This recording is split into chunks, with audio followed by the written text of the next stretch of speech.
আজ আমি তোমাদের দেখাবো আম তেলের রেসিপি। দেখো কত সুন্দর হবে আম তেলটা। প্রথমে কাঁচা আম ভালোভাবে ধুয়ে নিতে হবে, তারপরে শিকলা সহই আমগুলো কাটতে হবে।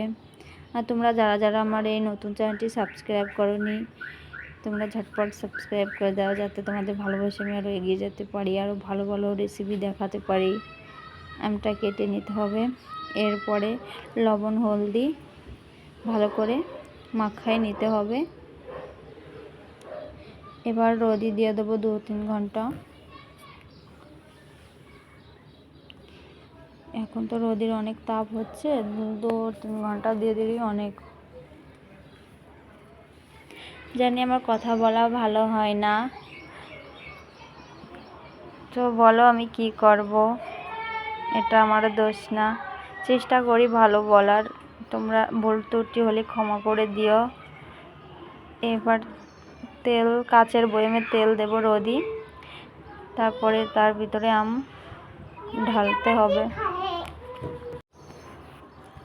এক একটা করে আম সবগুলো দিয়ে দিতে হবে।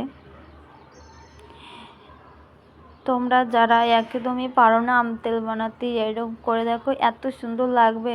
ঘরে যখন কোনো খাবার থাকবে না, এটা দিয়েই ভাত খেয়ে নিতে পারবে, এত টেস্টি আর এত স্বাদ হয়।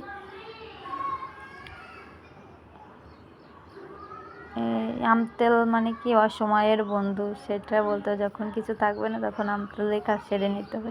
এবার মশলাগুলো ভালো করে ভেজে নিতে হবে। প্রথমে শুকনো লঙ্কা, গোটা এলাচ আর কাঠ, গরম মশলা কাঠ ফ্রাই করে নেব। এবার জিরে ফ্রাই করে নিচ্ছি। এবার এইগুলো ভালো করে বেটে নিতে হবে। আর ওই 5 ফোড়ন, এইগুলো হচ্ছে যে পাঁচফোড়ন বলে না, ওইগুলোর মধ্যে থাকে, ওইগুলো নিয়ে দিতে হবে। মশলা একে একে বেটে দিয়ে দিচ্ছি।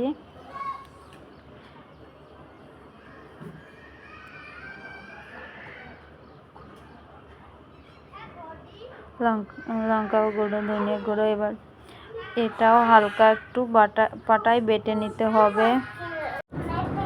একে একে সব মশলা দিয়ে দিতে হবে।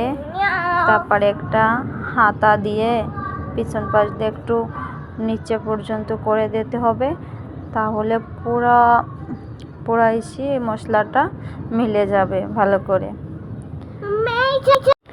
দেখো কালারটা কত সুন্দর এসেছে, মানে দেখলেই খাইতে মন চাইবে, এত সুন্দর কালার।